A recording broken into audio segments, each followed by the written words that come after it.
DPRD Kota Palembang yang menggelar dua agenda paripurna, yakni membahas pertanggungjawaban pelaksanaan anggaran 2024 dan penyampaian Raperda RPJMD 2025 hingga 2029. Agenda juga dilanjutkan dengan pelantikan pengganti antar waktu salah satu anggota DPRD.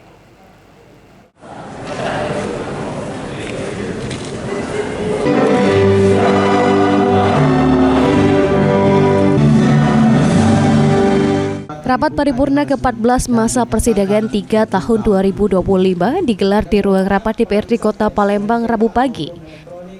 Agenda membahas laporan pertanggungjawaban pelaksanaan APBD tahun 2024 serta penyampaian Raperda RPJMD tahun 2025 hingga 2029. Nomor 084-DPW-Nasdem-SS-6 Romawi 2025 perihal pergantian antar waktu. Wali Kota Palembang Ratu Dewa menyampaikan, RPJMD membuat arah pembangunan kota 5 tahun ke depan.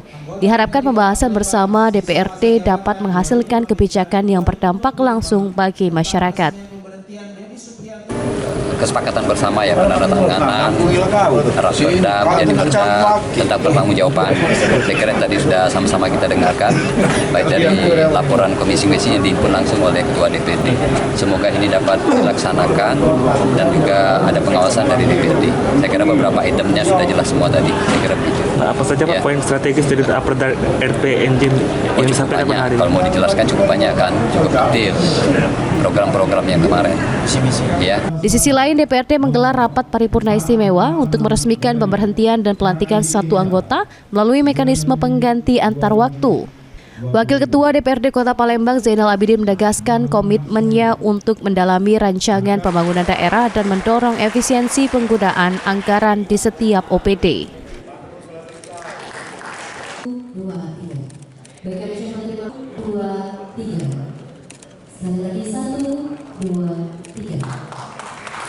Terkait PAW sudah diparipurnakan, sudah sesuai dengan aturan yang ada.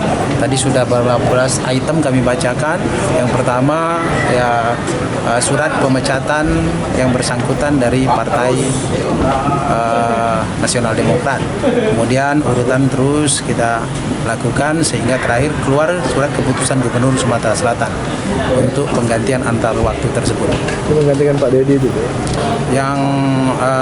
Yang utama itu kami nyampaikan, yaitu terkait ada beberapa silpa di OPD yang bersangkutan untuk ke depan menjadi perhatian kita bersama bahwa terkait dengan belanja di masing-masing OPD sesuai dengan ketentuan. Sinergi antara pemerintah daerah dan DPRD diharapkan dapat memperkuat arah pembangunan Kota Palembang yang lebih efektif dan berpihak pada kepentingan masyarakat. Hafidz Zainul, PAL TV.